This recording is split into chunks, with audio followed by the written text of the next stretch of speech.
gotta stand up when you're pushed down. Don't stay there sitting down on the ground. And when you start to fall, forget your fear, 'cause you will have to rise above it. Then you're self-made.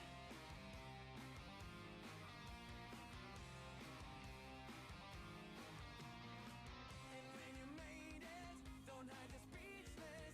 Do not pretend you don't see what's happening, because you know the way it feels. Whoa, so when you see them crossing, try to resist them. Try to recall your position. Now you have the force to change it. Don't you think it's time to tell him? You gotta stand up when you're pushed down. Don't stay there sitting down on the ground. And when you start to fall, forget your fear, 'cause you will have to rise above it. Rise above it.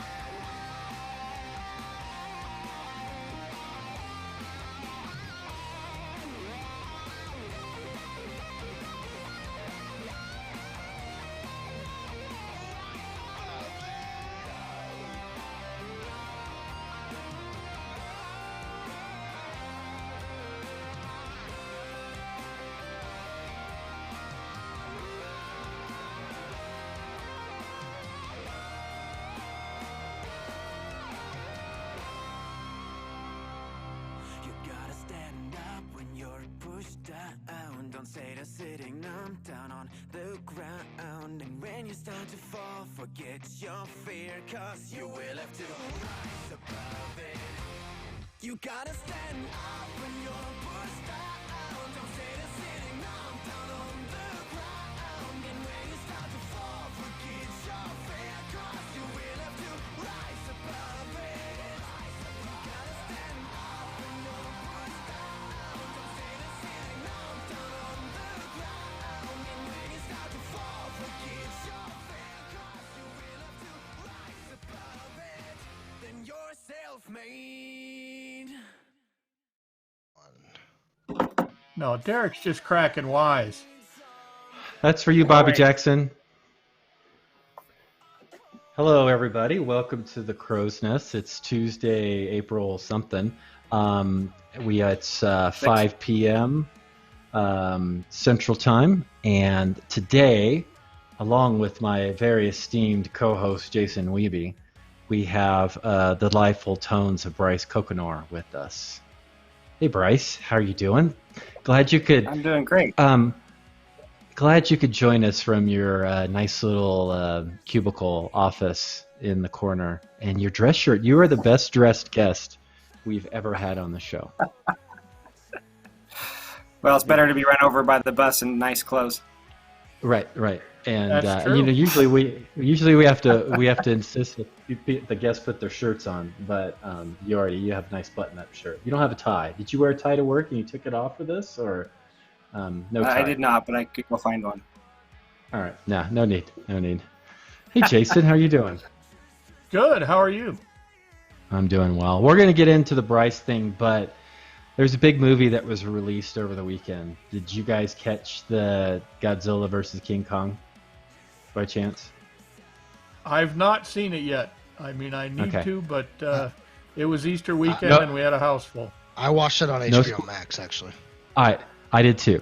No spoiler alerts on the movie. Spoiler, no, they're not going to ruin anything on that. I have a general question, and since Bobby's in chat, I think this is important. Why do they even bother casting people in these movies? Because what's the point? I agree. People are there for one thing. Let's be honest. Yeah. No, I mean, Food. I want to see. It's okay to have people running around and get stomped. That's fine. But having try to create this stupid story about how all this is happening, just show Godzilla fighting monsters and then throw King Kong in there and throw other things around there. The visuals sure it on helps this the movie are narrative. excellent. Most people aren't like you. Most people would identify with other people, not the monsters, not the mayhem. But there's the oddball out, like Michael Proctor say, who identifies with the monsters, and they need no human interaction. So Yeah, Gene spoiled it for everybody already. Spoiler alert: Godzilla fights King Kong. So. What? And there's a twist that I'm sure if you haven't seen it or have any, we were able to guess what the twist was without knowing anything about it. So if you start watching it, you're going to get the twist pretty quickly. And it's not a big surprise. Yeah. I don't know. But anyways. It's the giant Lego that Dave showed, right? I like that. Yeah. Godzilla is Kong's dad, right? Yes. Yeah. That's what it is. You just ruined it for all of our guests that haven't seen it. Well, I guessed it. I didn't see the movie yet. Well, I think you may have. You think I may have? I don't know what to say now.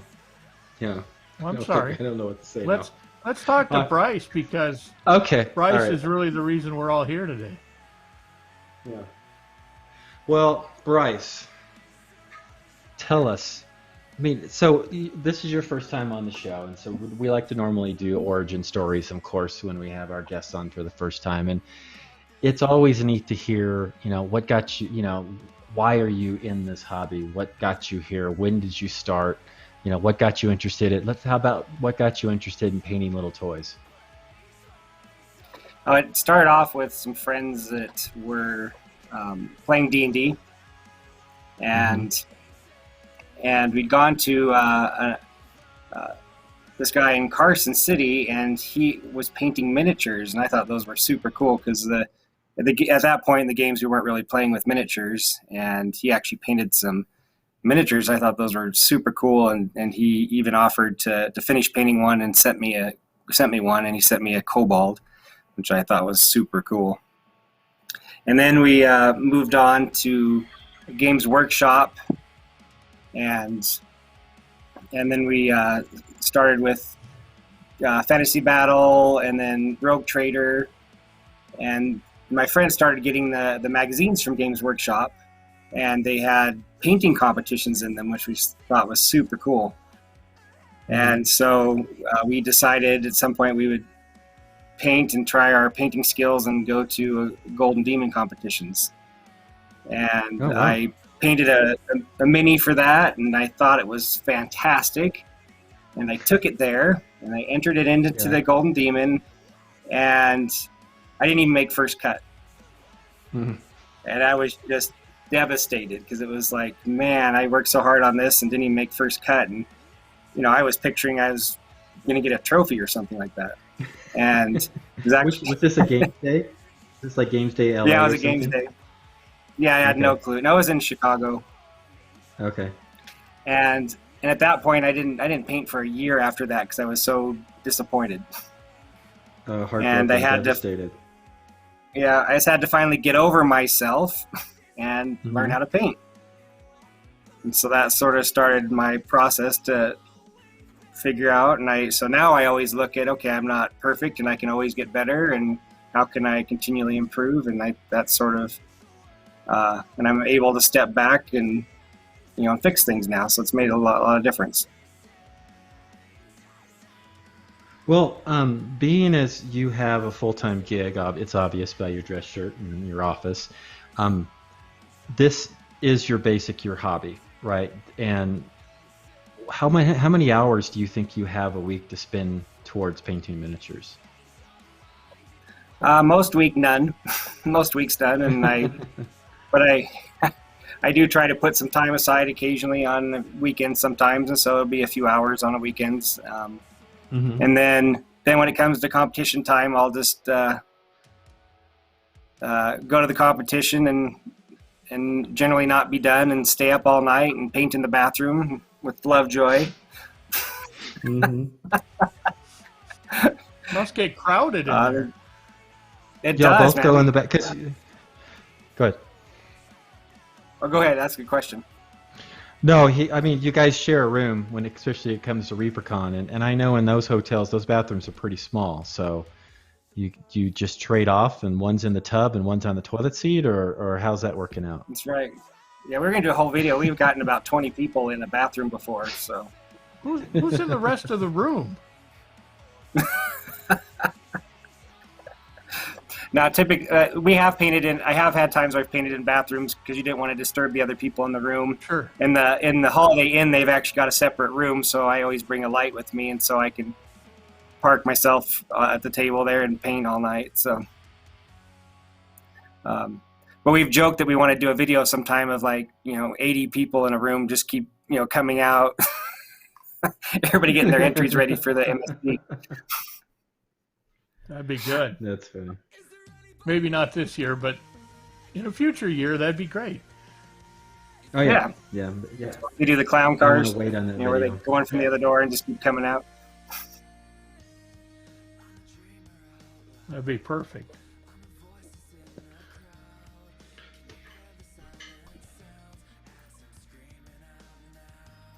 So I think that Brice. my oh, go ahead.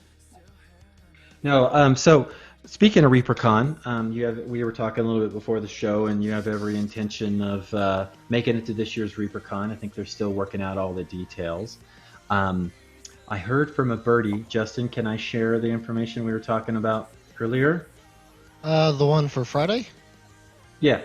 Yeah, I believe that has been made public knowledge. Yes. Okay. Breaking news, if it's not already broken, ReaperCon tickets go on sale this Friday. 12 noon Central Time. Correct. So just FYI on that. And there will be a cap this year. I think is it still around 1,000 or something? I think it's 1,000. Correct. It's subject to go up if everything works out. So go get vaccinated, stay good, and hopefully everything works out. But Brice, you've been coming to a number of ReaperCons over the years, and you always teach classes. What are your go-to classes that you like to teach, and why? I think my go-to classes are a freehand class because it's something that I enjoy doing, and I think I have a lot of abilities to help people take some shortcuts on that, and so they can move along faster and be able to do that. I typically do a blending class, and I also do everything I wish I knew when I started painting. The class sort of evolved from teaching some friends at our local hobby store and seeing that within a year they were up to my level. And it was like, man, it took me 15 years to get here. And, a lot of frustrating things in classes and stuff like that. But I figure there's a lot of things we can learn and we can teach people so they can, skip that long learning curve. When I started in '84, there wasn't videos and you couldn't look at YouTube, and people guarded the way they painted things and they wouldn't share things. And I really enjoy right now that we've set things up to have the ability to share with people and make people better. And so if we can find things that help, go ahead. What are a couple of your top two, or a couple of your best things that you wish you knew when you started? I don't want to give away your whole class, but oh no, that's so great. No, I'm willing to share it. I think a lot of it is understanding where the colors go and such. I was getting another piece ready for a Golden Demon competition and took a class from Jeremy Beaumont. And I showed him my model, and he's like, he's a French guy, okay? So he looks at my model and he says, yeah, where's the light? You cannot fix this. And I'm like, oh, your piece has no soul. Yeah, I know, just like you were soulless. And it was funny because someone we were at somebody's house and he had a bottle of Simple Green and he'd put a sticker on it that said, I suck. And so he handed me the bottle of Simple Green for my miniature. So nice introduction. I got a Jeremy story. I got one. I can't miss this opportunity. So he came to Colorado and he taught us and everything, and I've got stories related to that. But then that following year was my very first ReaperCon, right? Just went on my own as a general attendee and entered. And I painted Avatar of Sokar as a Reaper figure. It's in the Warlord line, one of my favorite old school kind of Reaper figures. And I thought I did a really good job on it. And Angela Emery was there that year too, and she painted the same exact model. This was before the MSP Open. So it was categories, first, second, and third of the category. She placed first, I placed second. And this was my first con outside of Colorado that I ever been to. I won a couple of other Sophies in some other categories that year, but I was really proud of this one. And I was like, wow, this is really cool. And I knew Angela Emery, and I knew her name and everything. I'm like, oh wow, Angela's an awesome painter. I took second to her. That's great. And so I'm sitting in the cabinet and I'm looking and I'm comparing mine to other things and just trying to find out. And Jeremy comes up to me and he knew me from this class that was in Colorado. That's kind of why I referenced it. But he goes, Michael, which one is yours? And I'm like, oh, mine's that Egyptian guy next to the other Egyptian guy that Angela painted. He goes, oh, you came in second place, right? And I'm like, yeah, I came in second to Angela's same figure. He goes, do you see why her figure is so much better than yours? Do you see how hers is? It's so much better. And he just started emphasizing so much better. And I'm like, you little fucker. I'm sorry. I was like, ugh. But it was just that Frenchness that came out at the time, and it was funny. But yeah, that's in the whole vein of. We had during one of that class that was in Colorado, we had a guy who wanted to go to Golden Demon, and he'd painted a little skink, and he wanted to take it to enter it. And so he goes, Jeremy, what can I do? I want to enter this in Golden Demon. What could I do to make this better? And he looks at it. He goes, you could not fix this, and handed it back to him. And that was the extent of his feedback. But anyways, yeah. So. It was a little. We all have choices, brutal. Right? Yeah. We all have choices, and then we can choose to, be negative about it, or we can go, okay, so what am I doing wrong? Yeah, exactly. So I said, okay, what am I not doing that's like? Because I can do very nice blends, but I didn't put the blends in the right places, and I didn't show the light. And so I've really worked on that, and I think I've broken it down where it will be helpful to people to. Be able to apply those principles. It just goes from the whole, where you begin with the miniature and how you get to the end. Because I've done lots of times where I didn't prime a miniature very well and got to the end, and then like a whole portion flaked off because the mold released, and it's like, oh, it is really hard to fix this. So then you have to scrape it back down and try to repaint it, and just really difficult. So if we can, there's plenty of things that are difficult, so if we can get rid of those, it's easier. Was there one particular miniature or one particular spark that made you think that you could do this? I mean, not just paint, but actually really paint. I just think it's a continual improvement process. I think everything I do a little bit better, and I always look at old minis and want to repaint them, or fix them up or touch them up, because it's like, oh, I can do that better now. And I think sometimes you don't realize you're getting better until you can see. Yeah, I've had that happen with sculpting, where a 6-year-old model gets released for the first time. Oh boy, I wish I would have redone that now. Yeah, like I had like an orc miniature I did for one of the games days, and I tend to not be able to paint stock miniatures. I need to modify them or sculpt them or do things almost every time. And I was able to do this orc miniature, but I wasn't to the point where I could paint it. And so it sat for 2 years because it wasn't the level where I knew I could do it justice. And then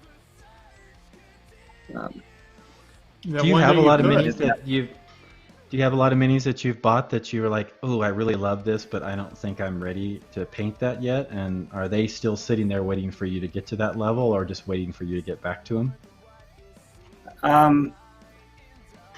I think it's more of things that I've put a lot of time on sculpting or doing it, trying to, because I like to, I appreciated your comments, Michael, last week about telling stories.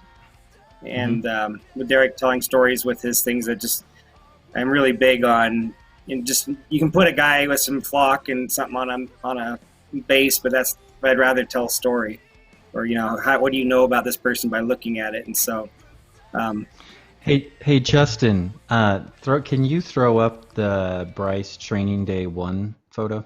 Training Day 1. Okay, hold on. Since they're not showing up. There we go. Oh, I remember this. Yeah. This thing was epic. So speaking of story, Brice sent us some photos before the show, and I wanted to throw some of these in. Can you zoom into that a little bit more? Yeah. Now this ties to a couple of stories. I remember did you enter this 2 years ago or 3 years ago? Not last year, 3 years ago. Okay. Whatever year that you entered it in, you brought it the previous year and you were working on it. And again, you were like talking about working in the bathroom and trying to finish it up. And I don't believe you finished it up that 1 year and you brought it back the following year. Is that right? Yep. Yeah, I'd been working on it, got feedback, and then Aaron Lovejoy says, dude, this is too good. You can't enter it. He just put his foot down and says, do not enter it. And so it sat for a year, and then we did it, and it's still like a learning process. Like the banner behind when I first painted the freehand, I did it first, and the red was a lot more towards a primary red, it's a lot brighter red. Mm-hmm. And once I put it back together, it's like, wow, you can only see the banner, you can't see anything else. And so I had to go in and fix the red on every part of that, and it really sucked. Well, I do remember seeing it the year before and seeing you work on it and going, wow, that's really good. But then when you told me, yeah, I'm just not going to enter it this year, and you brought it back the next year, and it was definitely the right choice. You got a lot more accomplished with it. You added so much more to the story, so much more to the scene. It was a phenomenal piece, and I love the reds and the blues, especially in her outfit. Those are great, the way they contrast together. Now, you entered this in ReaperCon, and remind me how it placed? That one got best of show. Best of show. Best in show total or best in show Reaper? Best in show total. Awesome. Congratulations. I knew all that. I was just kind of setting you up there. I appreciate that. Fantastic. Good layup, man. Yeah. Fantastic piece. You did such a great job. Justin, can you zoom back out on it, please? And you can zoom my miniatures as far as you want. Yeah. And then also, yeah, I mean, it's just the overall composition of the pieces is really nice. I really like it in the window and everything up there. Can you go on to training day 2 photo? Just a little more detail, and I thought this was a good photo that showed the freehand. So how did you talk a little bit about your freehand, and did you come up with this whole concept? Was it a photo or something from the internet, or how'd you get to that point on the banner? I do a lot of, thanks for asking, I do a lot of research, and so I looked up Asian pottery, and I found these are actual just copies of examples. The pots themselves are Reaper miniatures, but then I lifted patterns from the internet and just copied them onto these. There's on the small one, the white on blue is the traditional the wave pattern. So basically, you just set up a grid and just start painting, and you have to be willing to do lots of corrections because it's a lot of tiny lines. And then after you're done painting the whole thing, then you shade it. To make it so you put paint over all the work you've done and hope you don't screw it up. And how many times have you screwed it up? Because I have. I've done all this great freehand. Always. And I tried to glaze over it, and like, there was just wasted 4 hours right there. And what about the banner behind? The banner behind is from some ideas that I found on the web also. And just, it sort of fit the, it's supposed to be like a female monastery or something like that, or someplace where they, because they had the Sisters of the Blade is a Reaper thing, so you'll see the symbols on the top and the outside have those symbols, and so I wanted to find something that would represent that and be Asian feeling. Nice. Yeah, well, I had a question about it. Go ahead.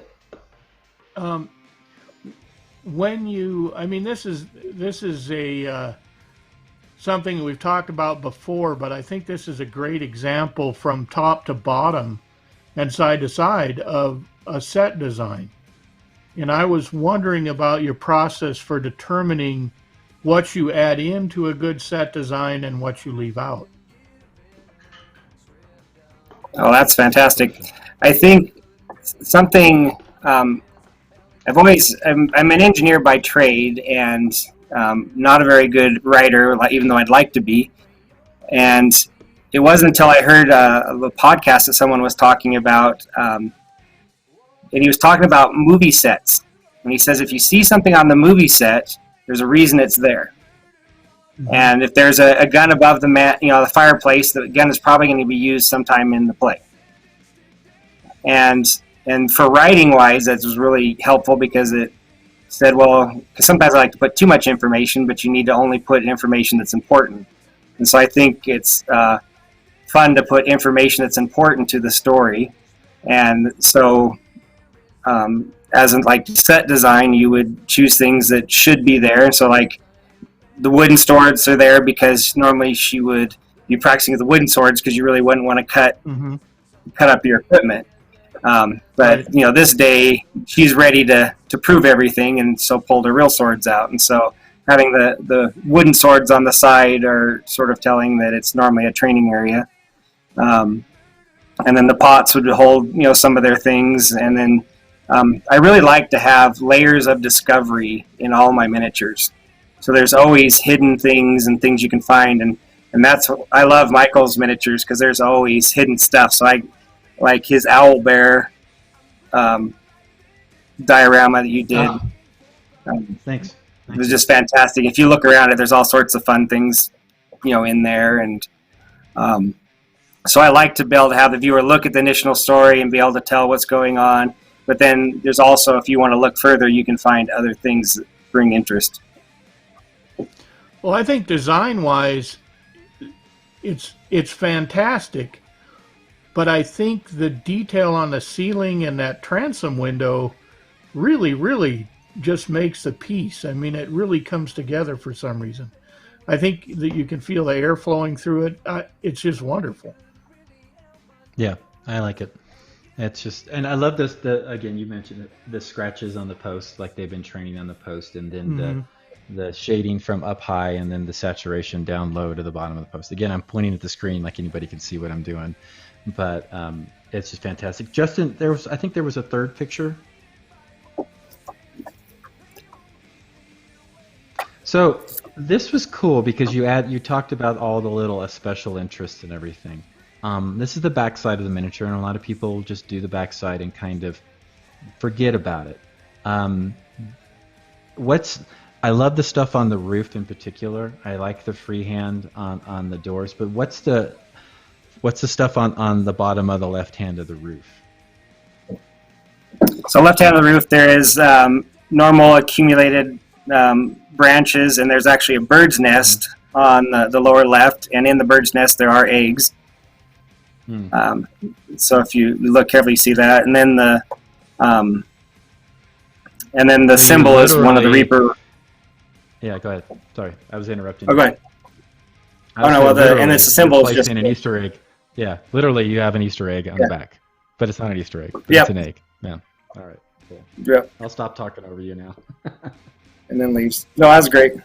And then just the symbols are the Reaper symbols for one of their factions. So cool. Just wanted to tie it into the Reaper theme there.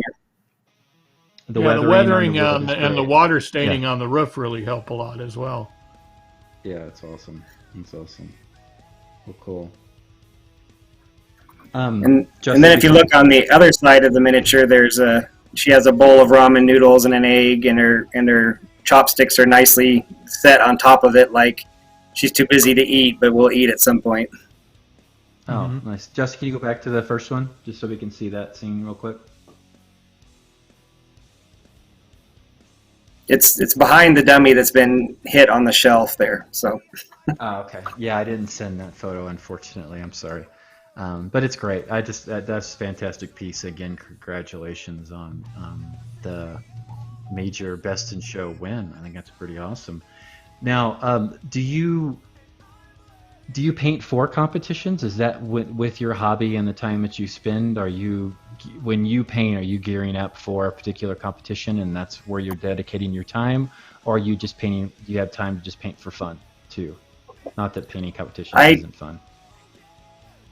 Yeah, painting competitions are fun for me, so I paint for competition. That's when I'm painting. That's when I paint. Okay. Besides that, I've done one. I have a friend who started he's a game designer and he has Burgle Bros, and so I've painted his studio army, and we're not army, but the miniatures for the game. And then I've been doing a couple things for Christine Van Patten because she's got some great new minis in her line. Mm-hmm. Shameless plug. Do you enjoy the commission part of it, since it's kind of maybe a newer thing and not so much? Do you like that aspect of it, of the hobby? They really haven't been commissions. They've been just volunteer. So I'd be happy to paint those for you. Okay. Well, I'll just send you stuff and you can paint it for me. Justin, let's just take down that photo for now. And then, today we're working on this thing that we've seen multiple times over the shows, the Dragon Bust from the Bones 5 Kickstarter. Julie Guthrie sculpted this awesome figure up. It's kind of like my go-to miniature, and I need to finish one of these days. So I had some questions I was drafting up, and I wanted to hear, what's the worst advice Lovejoy ever gave you? The worst advice. Let's see. Well, that's a tough one because there's a lot. There's a lot to choose from. I know. Man. Michael's warming up the bus. It's already.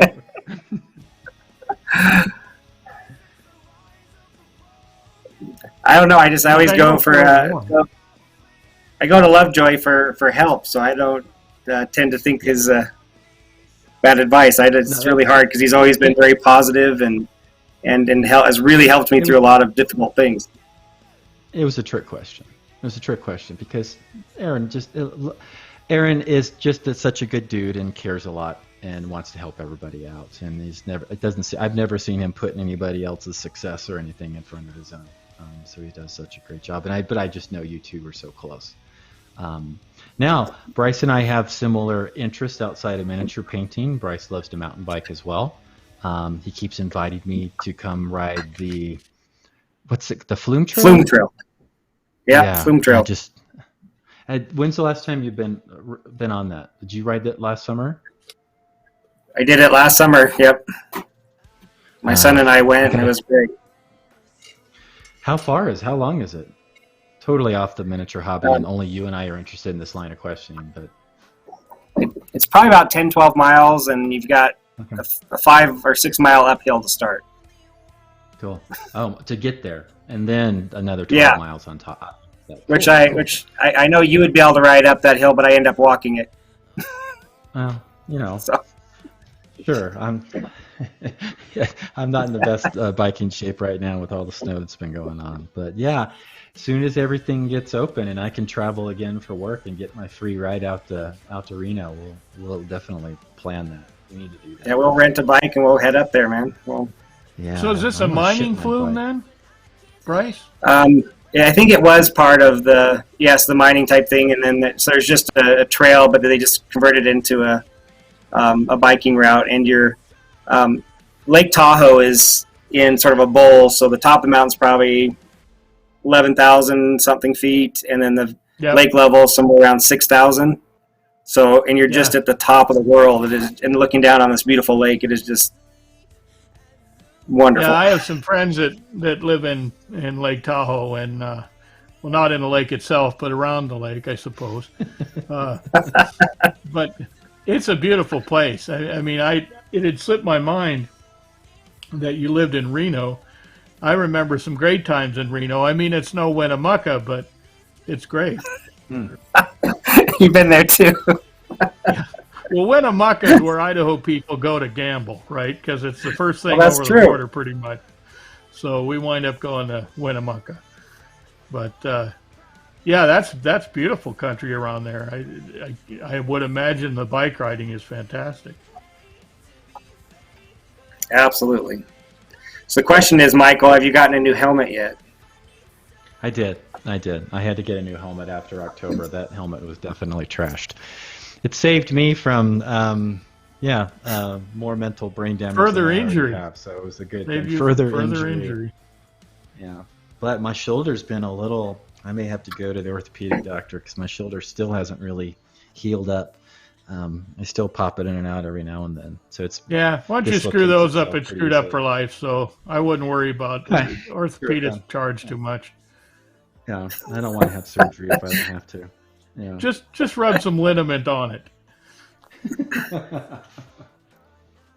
I do have to say, Jason, my favorite thing on Facebook is the Enzo blog. Oh, thank you. Frankie's a close second, but Enzo for me.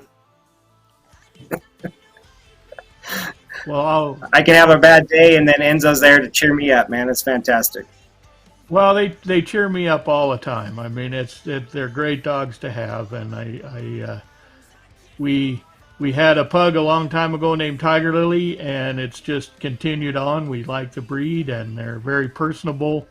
They match my lifestyle. They don't have to go out and run every day, which is nice. I used to have Malamutes, and those needed to be exercised every single day. And right now, I just don't do that every day, So they're a good dog. They're a good house dog. They like to go traveling, so it's you'll enjoy some future releases from Dark Sword if you like Enzo. That's all I can say about that right now. That's fantastic. I've seen some of the whips. Breaking news. Are really cool. Yeah, breaking news. Only here on breaking news. Actually, there's a new Frankie coming out as well, so that'll be fun. Hopefully, probably Andy will probably be printing those here in this next week. How cool. So what do you have? What's on your table, Brice? I know you're at work right now, but what's on your miniature painting table right now that you're working on? Is it the next big, huge ReaperCon Best in Show winning piece, or what do you got going on? That's always the hope, but don't wait out for it. But I'm currently they came out with that ReaperCon Sophie that was she's standing next to. It was for the year they had the mermaid. And so I cut her bottom half off, and I've sculpted her into a mermaid. And so it's a scene with her. Is one of the ones I'm working on.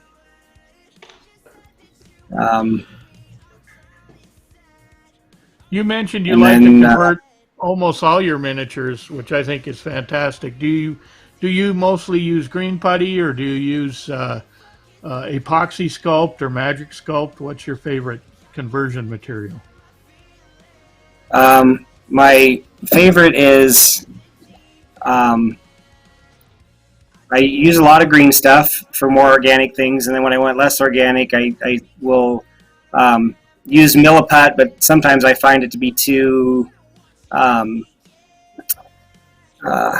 soft, too clay-like, so it cracks and it deforms.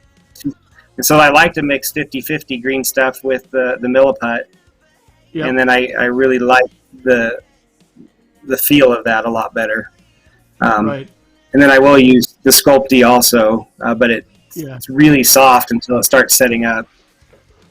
Yeah, I like to mix epoxy sculpt and epoxy sculpt. I like to mix the green stuff with the epoxy taxidermy putty. Right. Because it is a little tougher, a little stouter. You can carve it and stuff. I just wondered. So that's a nuts and bolts question. Like when I sculpted the Sanguinus miniature, I sculpted everything but the head, and I just modified some GW wings, and then I used a lot of brown stuff because everything was armor, but you can't get the brown stuff anymore. So, so SOL on that one. So. If you need some, let me know. I've got a secret stash here. I've still I got need some some green frozen, I stuff. believe. Yeah, I ran What's out that? of green stuff. I was asking. I I ran can out of send you green some stuff, green and I was stuff. asking. Yeah, I need some green stuff when you get a chance. Well, No I'm going to rush teach on you it. how to See, Fred? sculpt with green stuff here, I think, pretty soon. Yes. Do we want I to think that's reveal another that? spoiler. No, Yeah. So because we another haven't really got the spoiler. format No. down yet, but we're going Okay. to, several of us are A going little to team tasty up and try to tease. help Michael learn how to sculpt. It's a mission. Yeah. So we're gonna have I'm various in. sculptors on with green stuff and teach me. This is gonna be a challenge. How to sculpt stuff Yep. and how to do. Now, Jason, you were a huge help. I did that lion bust a few years ago, where I took just this Right. generic lion bust and made it into a Burberry lion, and you walked me through that. There was many text back and forth, so kind of like that, and I think that'll be fun. Some split screen and some additional kind of content for our show. We're trying to branch out a little bit more and do some different things and what have you. But hey, Justin. Brice talked a little bit about freehand earlier. There was a GW miniature where he did a lot of freehand on. I wanted to show that off next. Which one is that? I have two What different are the figures titles? left. Nope. Okay. It's not in the title, so N- I've got not- Brice not pick the- 1 and not- Brice pick 2. Not. Can you see then him at all? Then I have Brice Gabby. No. Okay. So Brice, pick what? Okay. Yeah. And bam. Boom. All right. So not full disclosure. This is not a Reaper figure. It's from that company that we've had guests bash them before, but we've never personally done it, Jason or I. But I really wanted to talk about the cloak. I mean, his. It's not a cloak. That's his banner, I guess, that he's carrying. He's flying with. Yep. Brice, you did a really nice job. That's all freehand work. And is that sculpted green stuff for the banner, or was that part of the model? The entire model is sculpted by me, except for the head, Whoa! and then the Yeah. wings. But the wings were cut apart and repositioned. Wow.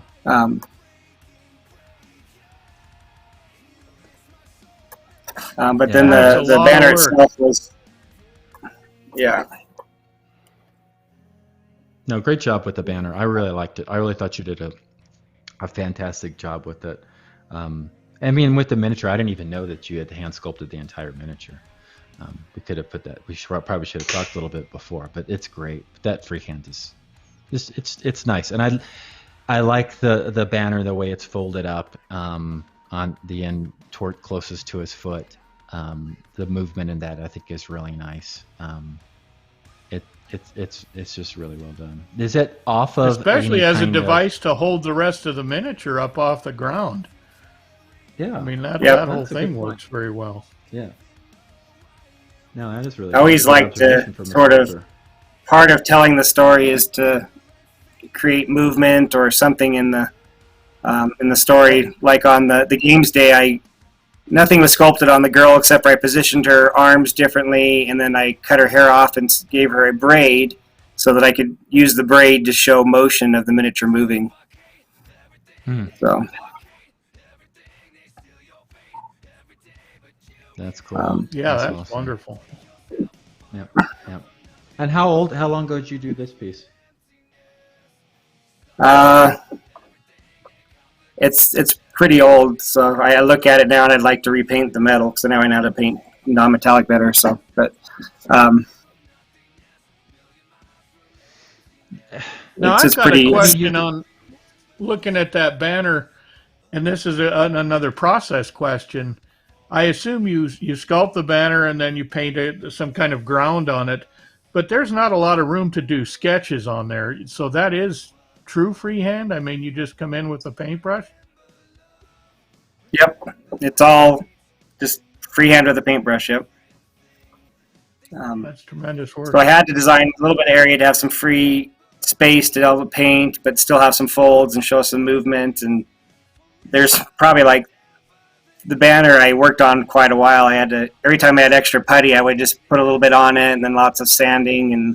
And I probably know how to do it better now, but back then it took quite a while just to sort of, file it and get it into the right shape and everything. Yeah, you really need a stiff putty to be able to sand it. Green stuff is terrible to try to sand unless you wet sand it. Yeah, so then I had to put over the green stuff. I put the brown stuff and some milliput, and then I was able to fix that problem. So, there's a big learning curve on that one. But aren't most projects that way? I mean, we're whatever you are on your life cycle of a hobbyist, an artist, whatever. Isn't any big project, especially when you're taking those kind of chances like you did on this one, just a big, huge learning process. And you can, if you did it again, if you just decided I'm going to do this whole thing over again, it would be better because it was just, you've already done it once and you've learned so much from it. Yep. Do you agree? Oh, absolutely. Yeah. I think it's just a fantastic piece. And then Justin, would you mind going to the second one? I forget what I said on the second one. Okay. Now, here's the whole piece, and now I know why I sent the second one, because I had forgotten. It's nice, and I saw Derek even referencing as well, and so did Jason. Two sculptors referencing using the cloak to help hold the figure up and building it up appropriately, like you guys were just talking about. But the base itself, and this is kind of harks back to last week with Derek's conversation, the scene below is relatively simple. I mean, you have some interest down there. I can see the symbol in the stone below, which is a great tie-in as well. But it's also that base. Your main focus of that piece is the miniature above, right? And you want to have interest down there below, but it is not taking you away from going back up. Like you look at the base, like, oh, that's cool, but it's still leading you back up to where you want to be. And I think even when you see everything together and you see the cloak and the way the guy I'm just going to call it a cloak, even though it's a banner.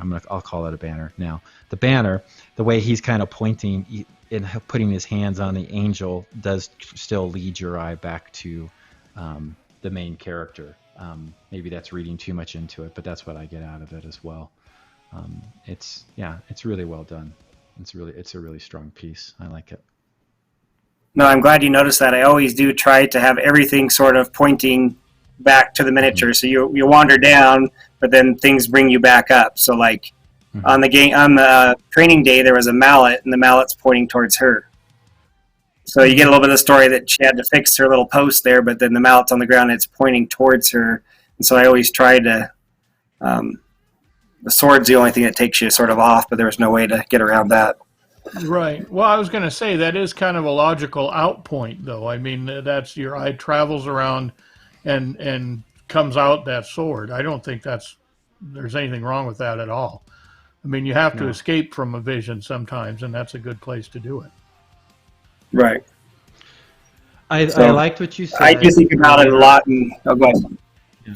No, I liked what you said earlier, that you like to have, and because I try to do the same thing with my pieces. I'm going to have something in there. There's an intent or a purpose to having that item in the piece. It's not just, oh, I got this really cool add-on thing, I'm just going to stick it in there.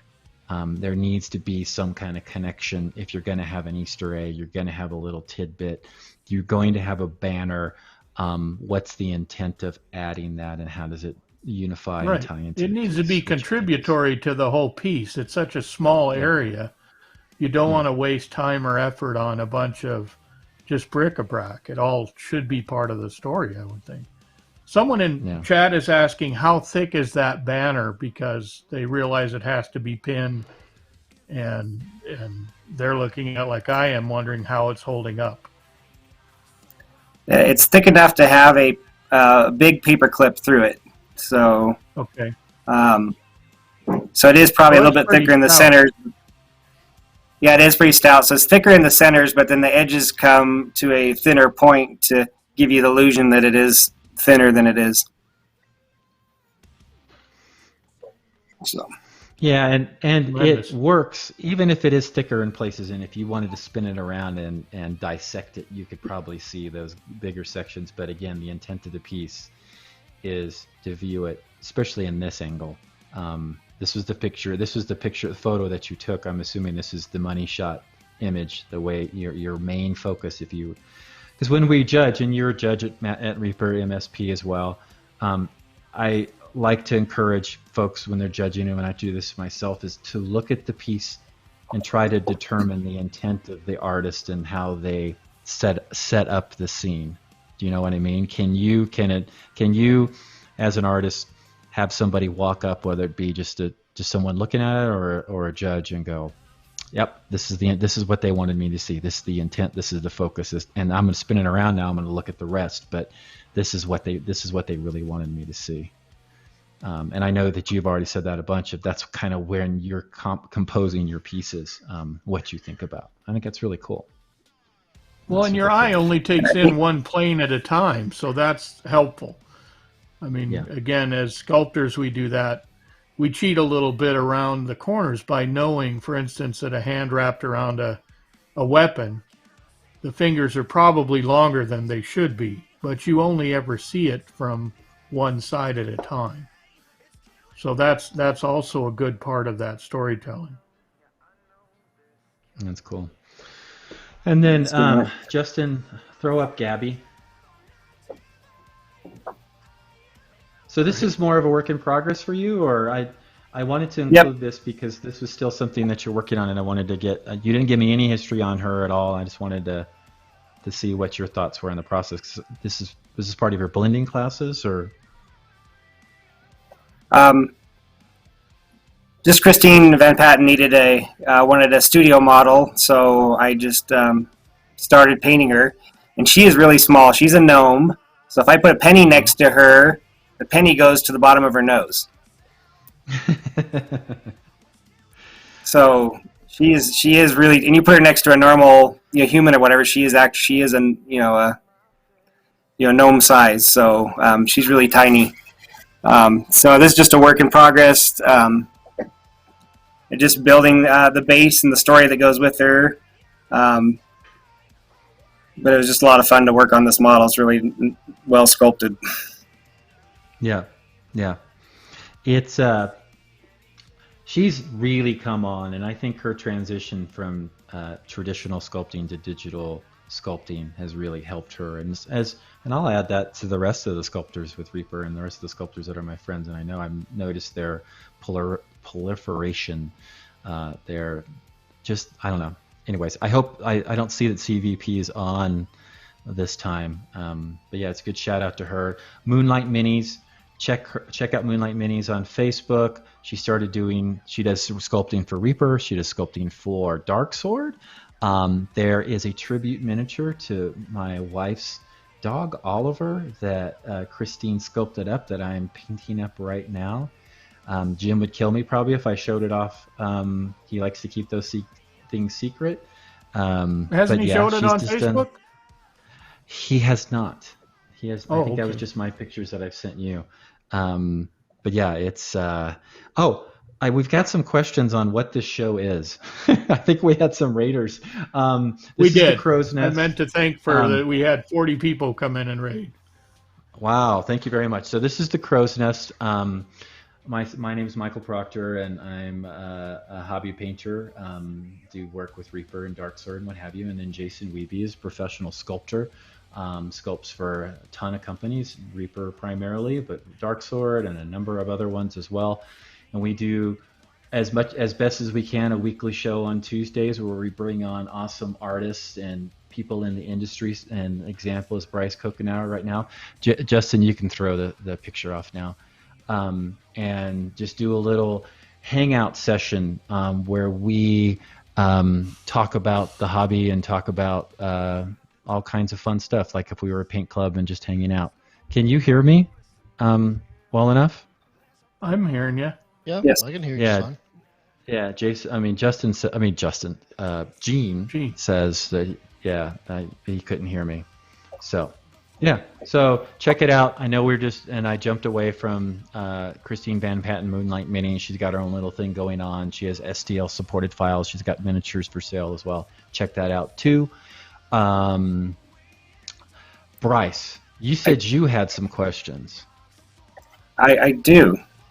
I sort of wanted to. I might have to skip my questions for now because I am really excited that Jason likes gems and stuff like that. And I have been a part of the Reno Gem and Mineral Society before here in town, and so I thought that was pretty cool.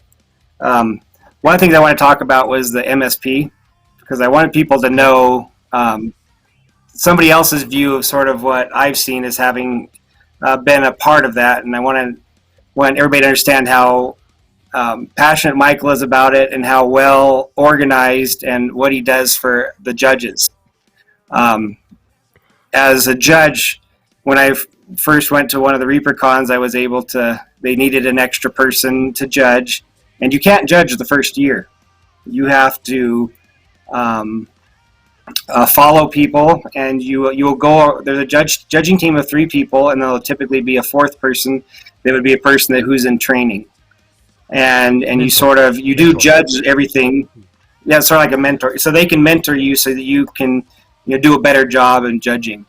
And you can see how they talk about the miniatures and what they look at, and and get used to the judging process. And Michael takes a lot of time with the judges, and he will do a little training class before and talk to everybody about how we want things to be judged, and so we can have some consistency. And I really appreciated how that works. And when we would judge, and then as a training person, occasionally you would come across a mini that maybe one of the judges have had a lot of involvement with, or helping that other person, or it's their personal mini, and then that person would step aside, and then that trainee would be the 3rd vote for that item. So I think it's just really neat that everything is well controlled and very well thought out to keep the consistency. And I know Michael spends a lot of time over there doing it, and even for the Saturday judging, he does most of that judging, and then he's wandering around the entire night as we're judging, and he'll help. Maybe we'll have a question or a thought, and he'll be there to help go over that and fix those errors. And I've seen where there's been a couple, and he'll even go through the numbers at the end and make sure that everything's consistent. And he's actually gone back and made some changes to correct some things or some errors. And I just think it's a very nice feeling at a competition where you can go and really see where you're at and be able to want to do better. Yeah, thank you. That was very kind. I didn't know that was coming at all. No, Justin, can you bump him up on the gift package from maybe silver to a gold? I wouldn't go all the way platinum yet, but if he compliments me like that, then maybe we can bump him into platinum. But yeah, that was very nice. No, thank you. And the thing with the MSP Open, and this year we're not sure how it's going to all work out. We're going to have it one way or another, but we're trying to work out the details and being aware of the pandemic and all that stuff, and handling miniatures and having judges, and there's a lot of bugs to work out. But with that being said, I think we all strive to, and I like to include judges on the judging teams that are passionate, like Brice, who wants to give back, who wants to take what he's learned, like the classes that he likes to teach. Here's all the things that if I knew this when I started off, I would have gotten better a whole lot sooner. That's kind of the mentality that we look for. Not only good painters, but people that can take feedback and give feedback and critique something in a positive way, and not saying you could not fix this, but how do you how do you really help out? So if you're new to painting and you can make it out to ReaperCon this year, and you've maybe never entered, and we get a lot of people every year, I'm so afraid I don't want to enter this competition. I'm just going to lose. I can't compete with all these people that are entering. You're not competing against anybody but yourself. You're competing at your level. And that's why we have what's called the MSP Open with the medals, the gold, silver, and bronze. I encourage everybody to do that just so you can get feedback, and it's fun. And your piece is getting judged, but you're never getting judged. Your piece it's not, your piece is, I guess, getting judged from a technical term, but it's more so just being reviewed, and we're here to help whenever we can. And everyone I try to include in the judging team will bend over backwards to take extra time with whoever, and it's asking questions to kind of help them improve and get better. We all want to see this hobby continue to grow and get better. So yeah, thanks for that. That was my little, I had to go off on my little diatribe promoting the MSP since you brought it up. So no. No, I think it's real important. And I think another thing that if you're going to enter, please read the rules, because there are categories where they have certain requirements, like we judge the open, which has a lot to do with sculpting. And if you enter a piece that has zero sculpting in it, you're not going to score very well, because the way the scoring's set up. And it just kills me, because you have these beautiful, beautiful pieces, but you can't score it because that's not the way that category is judged. Yeah. And if you have any, we're going to do, Justin and Jason and I were talking previous shows in the beginning off air about maybe doing some spots on the MSP Open prior to ReaperCon for videos and, things to think about, like you just said, Brice. We're going to have Derek on to talk about the open category and what's all involved in the open category and what should you be thinking about. And you're on the team with Derek, and that you've been a great addition. And we showed off a lot of your additional sculpting work and how you're bringing that in. I mean, your pieces are true conversion pieces, or scratch sculpts on the last one. Second to last one. So, but yeah, we're gonna work on that too. So there's some more content for us going forward. I think that'd be very useful. I mean, I remember when we did a lot of the games days and stuff, we knew people, and we'd find out what judges were judging, and would try to, because everybody has their favorites and stuff, and we would actually paint to that judge and choose things that judge likes and such like that. And so I think it'd be great for you to do some shows on that to give people, hints on, how the judging works, and give them a little leg up if they want to listen. Yeah. No, I think that'd be fun too. Oh, Jason. I was going to ask Brice, where do you park your information? Do you have a website or a blog or a YouTube channel? I mean, I've seen various snippets here and there of your stuff, but is there one place to go to that you want to tell us about? I'm pretty lazy. I have not ever put together a site or anything, so... Okay. Well, I just searched your name, I think, and found some things on YouTube. So hopefully that was you. Right. I think I did teach the classes at the last Reaper. Right. The Reaper thing. So there's probably 3 classes now that are online. Yeah, they've been adding them. Justin's been adding those every so often. It's a very valuable resource. That's classes you can go look at for free. And they're wonderful classes. I really did like the things you wish people told you when you started, or however you titled it. I thought that was a great intro thing. Brice, I love watching all of our sculptors. Brice, I tuned into one of your classes at the RVE. Was it a month ago already? And heckled you while you were doing the video class. What was you only probably taught live in person prior to the pandemic, and you just started, like me, I hadn't done any kind of video stuff, and so we started doing the show. And the reason why we started the show is because of the lockdown. It's like I needed to do something. But how do you like doing the video tutorials? I know it probably can't replace the in-person stuff, but have you learned anything more about the process and teaching, what have you, in doing the video versus just doing in person? It is crazy how difficult it is to teach with no feedback.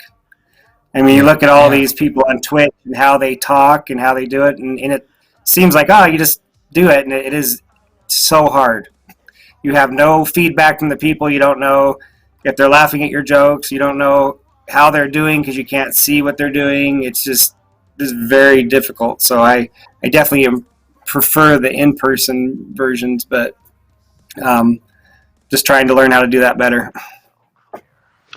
The very first show that I did was a test show before we interviewed anybody. and it was me painting a basilisk. And it was the first time I was on video, on camera. It was just Justin and I painted it, and it just felt so weird. I'm trying to talk about something. I'm trying to convey something, but again, you're not getting any of that feedback. And I used to rely on that in teaching at ReaperCons and Gen Cons and stuff like that. You throw out something out there, you look around to the audience, or you look down to people in your class, I should say, and they're nodding or they're shaking their heads like they're completely confused. And you're like, oh, they're confused. I can help them. Maybe I can explain this a little bit more. But I hear you. It just feels like sometimes it's like, am I getting this message across correctly or not? So I hear you on that. So all that being said, it's so valuable right now with the situation that we have, that so many people have jumped into the mix and started teaching online or started doing these shows. I appreciate it from my standpoint, because even when we go to a con, I don't have a lot of time to take classes.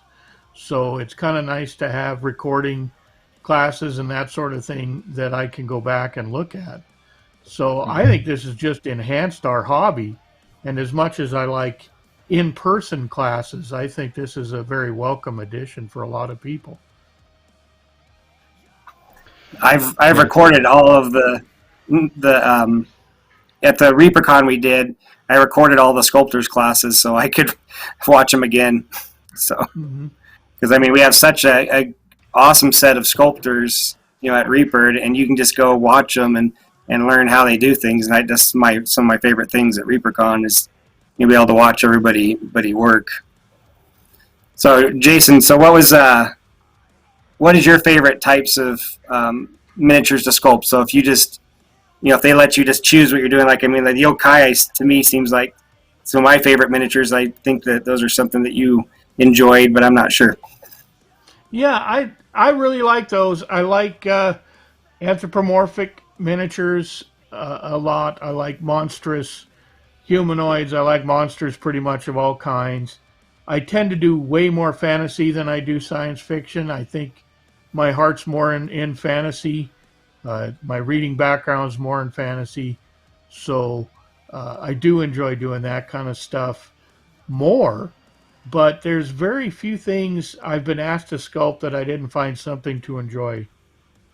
The yokai, of course, were a personal project that made it into bones, which is always nice. That Reaper allows us a lot of leeway to do some of the stuff that we want to do. And that was a good example of that. And that's just wonderful. I mean, it's an open canvas. It's a free rein. You kind of have to pull it together on your own and throw it out there and hope people like it. But to me, those are some of the most fun sculpts in the Bones line, are the ones where they've just given the briefest of prompts to the artist. I think you get a lot of really neat sculpted stuff that way. Yeah, I dig the frog pose where he's just standing on one foot. It just the super non. Yep. Yeah. Yeah, he was great. I can't wait to get my hands on a set of those. I have a set, but they have paint all over them. I think Michael Proctor got some jerk slapped paint all over him. Yeah. Still need to get that the otter. Simple green. We need to figure out that otter. Well, all right, Ron. Well, Ron's Simple green them. Yeah, that's what I'll do. Simple green them. I have a whole Michael Proctor shelf. Are you kidding me? I don't know. I may have, if I tallied up all the stuff that I've done, you may be the sculptor that I've painted the most stuff of, if that makes sense. I didn't say that right. Yeah. But with Bob and Julie and Gene and even Bobby Jackson, they're close behind, but it's probably your number one of all the stuff. Because I like painting monsters too, and you like sculpting the monsters too. I do like sculpting them. I've been very happy about Bones, in fact, because it's allowed some of us to work quite a bit bigger than we normally would in metal. Yeah. Well, I have a Barnabas Frost that's got somebody's name on it, so Cool. That's my Send me a favorite picture. miniature. Send me a picture. I like that miniature. I'll send you more at some point. Yeah. Cool. That'll be Well, great. we're a little bit after the hour. Did you have any more probing questions, Brice? I know you took a long list of questions. Is there anything else that's just burning at the page? I mean, since you've been on the show once, you'll be on the show twice. That's Yeah, I usually think how it Brice is starts. saving some. I think he's holding some in reserve for the next time. Yeah. Yeah, I have some questions, but I'd like to know, but we'll have to maybe be longer than the time we have left. I don't know. All right. Well, yeah. So, we'll wrap it up now. Do you, Brice? You don't have anything to pub. You don't have any blogs. You're not YouTubing. You're not Twitching. You're not doing all that. I watched your classes. I mean, I think there's a future for you doing some video tutorials online too, besides just the Reaper one. So don't forget about that. I think you're a great personality. You did a really good job communicating and showing step by step, and not just going, here's this and here's that. And I was really impressed with that. I think you did a great job. Crow's Nest again every Tuesday. I think next week we're going to take a little bit of a diversion. We're going to have our first podcasters on the show next week. So listening to Paint Dry, if you guys have heard, I've talked about it a little bit before. They do a podcast where they interview people in the industry and a lot of painters. For some reason, they interviewed me a couple times, and so we're going to have them on to kind of talk about podcasting and the miniature hobby as well next week, if that all works out. If not, we'll have one of our go-to guests on, our last-minute guests that we always revert back to if we have to. So are we going on their show then too, or what? We can. I don't see why we couldn't. Yeah, that should be the way we do it. Yeah, absolutely. Well, I was just on their show about a month ago. They called me and I did an interview. So I bring some bus driving to their show. Yeah. But I think we did talk about you, but I think the plan was to do us separately and me first and then have you on. Just came up with that plan, but I think that's the plan now. So, yeah, this is my favorite part of the show when Michael attempts to remember the times of the shows. I haven't done that in forever. So Mondays, there's Ann at 11, right, Justin? Does Ann come on at 11?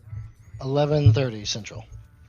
Yeah, 11:30 Central. And that's like every day, Monday through Friday, she's on at 11:30 Central, right? Correct. Okay. And then on Mondays at 2-ish or so, right, is 3 p.m. Miniature Mondays, not Miniature Mondays with Josh. Correct. Tuesdays is Ann again, and then us. Obviously, if you're watching this and you made this show, and we're at 5 Central, 4 Mountain Time, which is where I am. Wednesday is Luca's show, and I can't remember the name of that show. Sorry. It's Brian Wynn Studios presents There it is. Luca. Miniatures Den, but yes, close enough. And then Thursday is Ann. And she's painting big, by the way. And if you're on Twitch and there's nothing going on Reaper, check out Ann and even her past videos. She's great. She does a good job. And then what is Thursday? Is Sadie every Thursday? Platinum painting with Sadie? She's at not 2 on o'clock? Thursdays anymore. I could do this, but it's so much fun watching Michael just flail. She moved to Saturdays at 3 p.m. Central. Holy crap, I didn't know that. All right, so I didn't even know there was anything on Saturdays. That's awesome. Congratulations. And then there's that Reaper Live, that little show that gets some of the viewers, but they have to pay for all their viewers by giving the giveaways. flagship show. The flag. Yeah, I don't know. The real flagship show we haven't talked about yet. Then That's true. Then Friday is Ann again. Ann's an animal. Then it's John,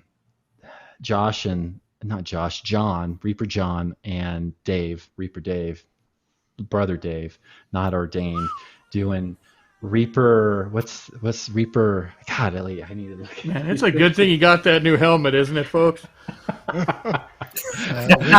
Reaper Land. Reaper Land, and then sometimes there's a Bones 5 update whenever Ron can get his shit together and have a show, and if there's an update, and then the flagship show, Jason, the flagship show that's on every other Friday, not this upcoming Friday, but the next Friday. Jason, do you want to talk about the flagship show, the most important show on Reaper Twitch? Sure, that's Reaper Errant, where a bunch of Reaper freelance artists get together and we play Dungeons and Dragons 5th edition with Frank, who from Nightheart Gaming, and he puts on a wonderful show. If you haven't seen any Nightheart Gaming stuff, look that up, because just the tables and I mean, you leave his storytelling aside, just looking at it is wonderful, and then he adds to it with his talent for running an adventure. It's great fun.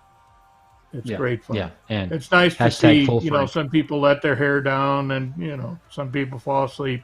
It's a fun time. I didn't fall asleep last week, I don't think, and I just got my first COVID Bobby shot was last week. Prepared, though. Remember, he was in his robe and he was laying there. Yeah. He came out of the pantry for that one. He did a good job. So check that show out. It's a lot of fun. If you have 3 hours on a Friday night and you're not doing anything, grab some paints, sit down, throw on the Twitch and watch us murder hobo our way through a D&D campaign. So they're getting beat up by flail snail. Yeah. Heck yeah! Watch you guys get beat to heck by spell snails.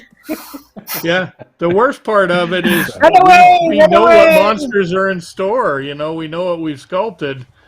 So good Lord, there's some nightmares ahead of us. Right. And Frank made the mistake of giving the Wood Elf Ranger a sniper rifle. So that was a fun last week, which is great. So anyways, so we'll wrap it up with that. Again, thank you so much for everybody attending and hanging out. I saw Rhonda on and Gene and Greg Zuniga, and I saw Lord Dave on, and just trying to check out the chat a little bit.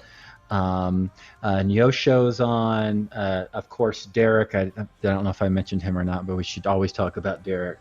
And just a bunch of other stuff too. I saw we had some raids and stuff, which was fun too. So maybe we're growing our audience, who knows? But again, thanks for tuning in. And I know we got a lot of people that watch afterwards and catch up.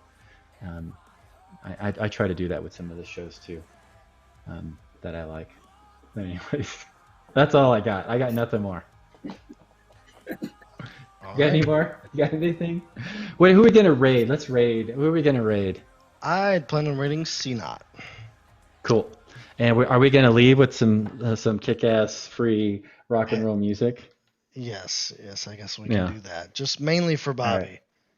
Right, mainly for Bobby. Yeah, you ready? Well, he's liking it a lot. Is he? Yeah, he loves it. I don't believe you. Yes. Oh, Ready? thank 1, you. 2, He said thank 3. Well, he's One, been two, begging three. for a Smooth mixtape, jazz. whatever that is. What's a mixtape? Bobby wants a mixtape Yeah. of this, but I don't know what that is. Oh, okay. It's just Bobby so is old. Better than the smooth jazz, right? Yeah, we have Yeah. smooth jazz too. We can put that on. Yeah. Yeah. But thank you, folks, for coming out. As always, thank I you, like Brice. greasy jazz. You got any greasy jazz? That's Thank you, Jason better. and Michael. And I'm sure I'll regret that. But Yeah. thank you again for putting the show on and making it great. So well. Thanks, Justin. You guys are the best. This is my favorite Wow. show. Thanks, Brice. It was wonderful having you Bryce. on, and we will have you on again since you promised us some more questions and talk about grease. You really greased up Michael real well there, so I know, right? pretty I sure know. that's going to just leave a mark for a couple of weeks. I'm easy. Well, there was just I heard some talk about it, and I wanted people to know that it's legit. So Yep. All right. Absolutely. Cheers, guys. Have a great rest of your night, and we'll see you later. Bye-bye, everybody.